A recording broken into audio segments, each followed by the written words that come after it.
હાહુ કેવી માને ભૂલવી દેવી હાહુ હોય.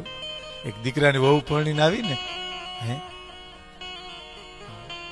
પછી પોતે ઘંટી દળે ને એવો જમાનો હતો ને, પછી પોતાના દેરને એમ કે દેર તો કે હા તમે ઘાણી પીલવા જાઓ ને તો તમારા માટે હાની લેતા આવજો ને.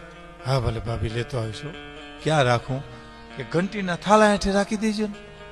ભલે હો, ઘંટીના થાળા હેઠે રાખી દઈએ. હાનીનો વાટકો રોજનો ક્રમ થઈ ગયો. એકવાર હાહુ આમ હંજવારી લેતી લેતી ઘંટીના થાળા હેઠે જોયું ને તો વાટકો હાનીનો ભીરો તો વિચાર કર્યો કોણે મગાવ્યો હશે? ઠેક મારી દીકરાની વહુ મારા નાના દીકરા મગાવી છે. ચાખીને હાની તા મોળી લાગી તા તો રોવા માંડી હાહુ. અરે મારા દીકરાને વહુ રોજ મોળી હાની ખાતી છે. એની માં નહીં તો ને, પણ હું એની માં છું ને. ગોળ ભેળવી દીધો, ગોળ ભેળવીને વાટકો મૂકી દીધો. પછી તો કાયમનો ક્રમ થઈ ગયો.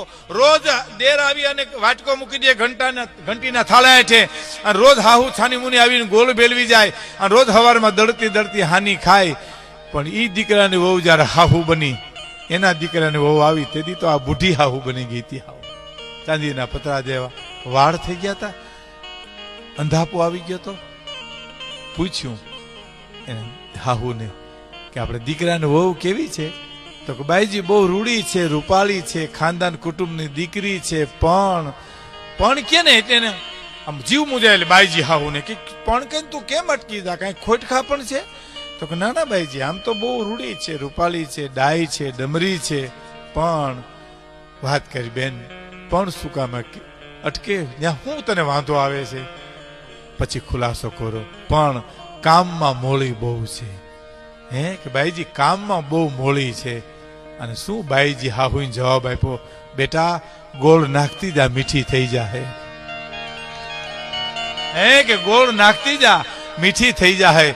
અમે ગોળ નાખ્યા તઈ તું મીઠી થઈ છો. આવી હાહુ ખેર